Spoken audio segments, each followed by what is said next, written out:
नाज़रीन हेडलाइन सां ॾिठियूं ब्रेकिंग न्यूज़ आहे अवां सां शेयर कयूं पिया। टंडो जामी मीरपुर ख़ासि वेंदड़ एम्बुलेंस ब्रेक फेल थियण सबबि केबिन सां टकराइजी वई। हिकु ॼणो फौत थी वियो। हादसे में केबिन ते वेठल फैज़ मेमण मौक़े ते ई फौत थी वियो, जॾहिं त वाटड़ू सोराब चौहान ज़ख़्मी थी वियो। अफ़सोसनाक ख़बर आहे अवां सां शेयर कयूं पिया। टंडो जामी मीरपुर ख़ासि वेंदड़ एम्बुलेंस ब्रेक फेल थियण सबबि केबिन सां टकराइजी वई। हिकु ॼणो फौत थी वियो। हादसे में केबिन ते वेठल फैज़ मेमण मौक़े ते ई फौत थी वियो। वाटड़ू सोराब चौहान ज़ख़्मी थी पियो।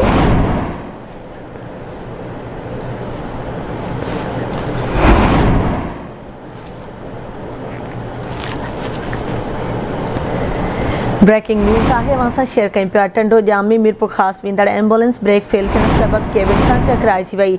हिकु ॼणो फौत थी वियो। हादसे में केबिन ते वेठल फैज़ मोहम्मद मौक़े ते ई फौत थी वियो। वाटड़ू सोराब चौहान ज़ख़्मी थी पियो।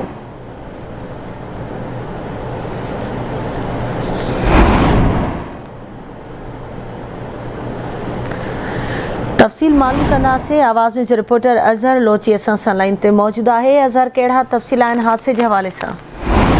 जी बिल्कुल गज़ल आहे। हैदराबाद खां मीरपुर ख़ासि वेंदड़ एम्बुलेंस जो जेको आहे हैदराबाद मीरपुर ख़ासि रोड ते अचानक जेको आहे ब्रेक फेल थी आहे, जंहिंजे नतीजे में जेको आहे एम्बुलेंस जेकी आहे उहा केबिन सां टकराइजी वई आहे, जंहिंजे नतीजे में केबिन ते वेठल जेको शख़्स आहे फैज़ान ऐं संदसि जेको वाटोड़ो आहे वाटोड़ो जेको आहे सोराब चौहान उहे ज़ख़्मी थी पिया। जंहिं त फैज़ान मेमन जी जेको आहे उहो हिन वक़्तु फौत थी वियो आहे। जंहिंखे फौती ऐं ज़ख़्मी जा जेके माण्हू आहिनि उहे हैदराबाद जी सिविल अस्पताल मुंतक़िल कया आहिनि। पुलिस जो चवणु आहे त जेको आहे ब्रेक फेल थियण सबबि जेको आहे हादसो पेश आयो। ठीकु आहे, वञी महिरबानी अज़हर तफ़सील खां आगाह करण जे लाइ।